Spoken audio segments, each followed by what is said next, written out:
सम्मानित साथियों, 1990 में मैं 9th क्लास में था। उस समय केवल पूरे जौनसार बावर का एक ही एटीएस था, जीवनगढ़ खान साहब की बिल्डिंग। उस समय कैसे हमको खाना मिलता था उसमें मैं बाद में बात रखूँगा, लेकिन आज मेरा दिल बहुत खुश हुआ कि आज हम लोग यहाँ पर सर्वे करने आए थे कि यहाँ हर गांव के स्कूल किस तरीके से चल रहे हैं, क्या क्या कमियां हैं, उन कमियों को सरकार के सामने लाना था। वही आज का हमारा पूरे दिन का कार्यक्रम था। लेकिन डीएम साहब ने आज अवकाश घोषित किया है, तो चक्राता के पास में बालिकाओं का एक आश्रम पद्धति उच्चतर माध्यमिक विद्यालय है। ये विद्यालय के प्रधानाचार्य हैं मेरे साथ। मैं इनको बधाई देना चाहता हूँ एडवांस में। साफ सुथरी तरीके से खाना बन रहा है, यहाँ किचन है ये, और अब रोटी कैसे डालते हैं और कैसे बनती है वो आपको दिखाना चाहता हूँ। और ये जो स्थिति है, मेरा आज बहुत अच्छा दिल हो गया है यहाँ आकर के। हमारी जो बेटियाँ हैं जौनसार बावर के गरीबों के बच्चे इसमें पढ़ते हैं। निश्चित रूप से उनको एक A1 क्लास का खाना मिल रहा है और मेरा दिल बहुत गदगद हुआ है। और जब मैं पढ़ता था 9th में गया था गांव से एटीएस में, तो उस दौरान चावल और दाल जब हमें मिलती थी तो कीड़े निकालने पड़ते थे अलग। आप इस बात का पता कर सकते हैं जौनसार बावर में बहुत नौकरी में है, और सबसे कमज़ोर और बेरोजगार अगर कोई है तो दौलत कुंवर है। बाकी सारे बच्चों ने जिन्होंने उस चावलों को कीड़ों में से छांट कर खाया, वो आज देखिए इस तरीके से इसमें रोटी डाली जाती है, कैसे रोटी बनती है ये आपको दिखाना चाहते हैं। देखिए अब रोटी डाली जाएगी, ये जरूर देखें आप। ये देखिए पक्के कैसे आएगी नीचे, वो भी कैमरामैन दिखाएंगे आपको। क्या सुंदर व्यवस्था है ये। मैं समझ पाता हूँ कि जौनसार में तो है नहीं और स्कूल में, पर भोजन माता क्या कर सकती, इतनी सुंदर रोटी बना सकती है। मेरा कैमरामैन से कहना चाहता हूँ ये नीचे आएगी रोटी, इसको दिखाई कितनी सुंदर रोटी निकली है और शुद्ध साफ सुथरी तरीके से बनाई गई है। तो यही चाहते हैं हम लोग सरकार से। और ये स्कूल, ये छात्रावास, मुझे लगता है कि जौनसार बावर नहीं पूरे देहरादून के अंदर ऐसी व्यवस्था मैंने कहीं नहीं देखी है। और मैं इसके लिए बधाई देना चाहता हूँ यहाँ के प्रधानाचार्य को कि आपने ये देखिए रोटी, देखिए कैसे फूल गई है रोटी, ये देखिए क्या गजब है। 5 स्टार होटल में ऐसी रोटी नहीं मिलेगी।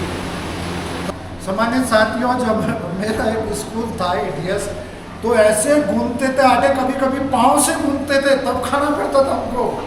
मजबूरी थी, वो नहीं खाते तो बोले घर जाओ। और उस समय भी वो खड़ूस होते थे किचन वाले कि जो मेरे साथी मेरे साथ आज वीडियो देख रहे होंगे, जो आज बैंकों में हैं, आर्मी में हैं, वो मेरी बात को समझ पाएंगे कि कौन कौन थे वो खाना बनाने वाले।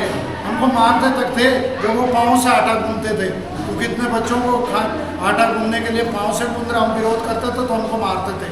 लेकिन आज ये देखिए, ये मशीन है स्पेशल, कितनी अच्छी टेक्नोलॉजी है, इससे आटा गूंदा जाएगा, हाथ लगाने की भी ज़रूरत नहीं है। मतलब फिर से धन्यवाद प्रधानाचार्य को कि आपने वो टेक्नोलॉजी यहाँ पर अपनाई जिससे हमारे बच्चे तंदुरुस्त और स्वस्थ रहेंगे। क्योंकि सबसे बड़ी कमी भोजन से है। अगर भोजन में कहीं से भी कुछ भी रेशो खराब हो गया तो सारे के सारे बच्चे बीमार पड़ जाएंगे और लेने की देने हो जाएगी इस क्षेत्र में। लेकिन इन बच्चों का जो भी हम अभी वीडियो में नहीं दिखा सकते हैं, क्योंकि यहाँ सारी बेटियाँ पढ़ती है, इतनी खुश है और इतने सुंदर तरीके से वो खाना खा रही है। मैं इसी से आज जो वो बहुत ही भाग्यशाली हूँ कि मैं इस विद्यालय में आया हूँ और बहुत खुश हूँ कि इस तरीके की टेक्नोलॉजी मैंने। सामान्य साथियों, अभी मैंने आपको दिखाया किस तरीके से यहाँ जो बालिकाएं पढ़ रही है, ये पूरे जौनसार की अलग अलग गांव से हैं और उनकी बालिकाएं हैं जिनकी सामर्थ्य नहीं है विकास नगर तक पढ़ाने की। इसके लिए जो स्थापना हुई थी इस क्षेत्र में आश्रम पद्धति उच्चतर माध्यमिक विद्यालयों की, और ये विद्यालय जो यहाँ पर 1973 में और 15 अगस्त के दिन ही इसकी स्थापना हुई थी। आज 14 अगस्त है। मैं बहुत भाग्यशाली हूँ जो मैं आज यहाँ आया हूँ। और यहाँ की एक और बड़ी उपलब्धि है कि इसी विद्यालय के अंदर एक बच्ची कविता भारती है जो पढ़ के गई है और इस समय जो नेतृत्व कर रही है वो इस इंडिया का जो कप्तान है महिलाओं का, वो कविता भारती है। जो बस सोचिए कितनी मेहनत की होगी उस बच्ची ने। और तीसरी बात, यहाँ के जो बच्चे हैं जो खेल कूद में प्रयास कर रहे हैं, यहाँ से ठाणनाडा, जिनको पता होगा 2 किलोमीटर ऊपर जाना पड़ता पहाड़ में, तो वहाँ ग्राउंड है। 2 किलोमीटर फिर वापस आना, रोज 4 किलोमीटर आना जाना पड़ता है और फिर वो अध्ययन करते हैं। इसलिए 2026 में जनजातीय खेल महोत्सव में इस विद्यालय ने प्रथम स्थान प्राप्त किया है। तो मैं बधाई देना चाहता हूँ प्रधानाचार्य जी को। आपका बहुत बहुत धन्यवाद इस विद्यालय के लिए और इस क्षेत्र के लिए जो रख रखाव, जो व्यवस्था आपने की है। अंत में चाहूँगा कि 15 अगस्त जो 80 साल पूरे होने को जा रहे हैं, सभी बच्चों के अभिभावकों को जो भी जिस गांव से हैं, मेरी तरफ से बहुत बहुत बधाई, बहुत बहुत शुभकामनाएं। प्रधानाचार्य जी भी 2 शब्द रखेंगे। मैं आपसे आग्रह करना चाहूँगा कि आप सर अपनी 2 शब्द बात रखें। ये जो हमारा जनजाति कल्याण विभाग के अंतर्गत ये राजकीय आश्रम पत्ती बालिका विद्यालय है लांगा पोखरी, और यहाँ पे हमारे 300 की स्वीकृत क्षमता है छात्राओं की। उसके सापेक्ष 274 बच्चे हमारे यहाँ पे अध्ययनरत हैं वर्तमान में। हमारे यहाँ पर जो हमारे डायरेक्टर महोदय हैं, जैसे आपने दिखाया कि ये खाना बनाने के लिए ये चीज़ है और रोटी बेलने के लिए बनाने के लिए ये है, ये हमारे माननीय निदेशक महोदय श्री संजय सिंह टोलिया जी की देन है। सब जब से वे आए हैं इस विभाग में आमूल चूल परिवर्तन हुए हैं। तो हमारे कैमरे लगे हुए हैं, सीधे कनेक्ट वहाँ देहरादून हो गए हैं हमारे यहाँ।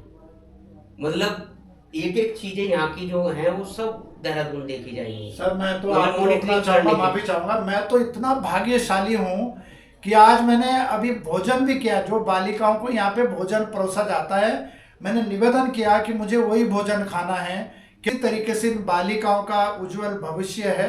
मैं निश्चित रूप से सर आपको पुनः बहुत बहुत बधाई देना चाहता हूँ। धन्यवाद।